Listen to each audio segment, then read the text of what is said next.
Hello guys, welcome back টেকার room. তো guys, আজকে আমরা ক্লাস 13 তোমাদের সবাইকে জানাই স্বাগতম।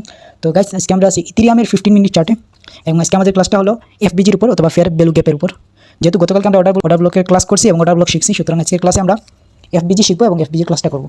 তো এফবিজি দেখতে কেমন এবং এফবিজি কোথায় কোথায় হয়, তো এই জায়গাগুলো আমরা আজকে ফাইন্ড আউট করবো। তো গাইস বলে দিই, এফবিজি হলো তোমাদের অর্ডার ব্লকের পরবর্তী স্ট্রং লেভেল, যেটা এটাকে এফবিজি লেভেল বলা হয়। এফবিজি হয় সাধারণত অর্ডার ব্লকের আশপাশ অথবা যে জায়গাতে মার্কেট মুভ করে ওই জায়গায়, যেমন উপর থেকে যদি নিচে মুভ করে মার্কেট অথবা নিচ থেকে উপরে স্পিডে মুভ করে মার্কেট, ওই জায়গায় এফবিজি ক্রিয়েট হয়। তো এফবিজি কেমনে দেখতে বা দেখতে কেমন হয় সেটা তোমাদেরকে ড্র করে দেখাইতেছি। গাইস খেয়াল করে দেখো, এই জায়গায় আমি একটা লেভেল ড্র করছি, এটা হলো আমাদের এফবিজি। দেখো উপর থেকে মার্কেট ফল করছে, কিন্তু এই জায়গায় একটা গ্যাপ লেভেল ক্রিয়েট করছে। উপরে একটা ক্যান্ডেলের উইক এবং উইক দিয়ে ক্লোজ করছে, আরেকটা ক্যান্ডেলের উইক দিয়ে ক্যান্ডেল শুরু করছে। তো এই দুইটা ক্যান্ডেলের মধ্যখানে যে ক্যান্ডেলটা থাকে, ওই ক্যান্ডেলের যে ফাঁকা লেভেল, ওইটাকে আমরা এফবিজি লেভেল বলি। তো এরকম দেখো মার্কেট আরও দেখেই তোমাদেরকে। গাইস খেয়াল করে দেখো, এই একটা আমাদের আরেকটা এফবিজি লেভেল। দেখো মার্কেট এই জায়গাতে উপরে স্ট্রংলি মুভ করছে, কোনো কি নেই, একবারে পাওয়ার ক্যান্ডেলের সাথে একবারে স্পিডে গেছে মার্কেট। সুতরাং এই জায়গায় এফবিজি আমরা একটু খুঁজে পেলাম। এরকম মার্কেটে অহরহ এফবিজি আছে। এই দেখো গাইস, এটা আরেকটা এফবিজি।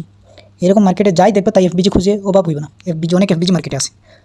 এই দেখো গাইস, এটা আরেকটা এফবিজি। এই দেখো গাইস, এটা আরেকটা এফবিজি।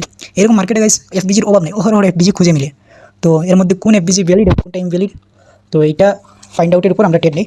তো এটা কোনটা ভ্যালিড কোনটা ইনভ্যালিড, এটা নিয়ে সামনে কোনো একটা ক্লাসে তোমাদেরকে শিখিয়ে দেবো এবং এটার উপরে ট্রেড নিয়ে দেখাবো। তো আজকের ক্লাসটা ছিল এতটুকুই, এফবিজি ফাইন্ড আউট।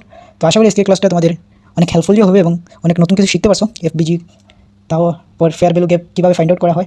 তো আশা করি ভিডিওটা তোমাদের জন্য হেল্পফুলি হয়েছে। যদি ভিডিওটা ভালো লাগে থাকে অবশ্যই লাইক করে দিও এবং তোমাদের মতামত কমেন্টে জানাতে একদম ভুলবে না এবং তোমাদের ট্রেডার বন্ধুদের কাছেও ভিডিওটা শেয়ার করে দিও। তো দেখা হচ্ছে নতুন একটা ক্লাসে, ততক্ষণ পর্যন্ত ভালো থাকো, সুস্থ থাকো, নিজের খেলো। আল্লাহ হাফিজ গাইস।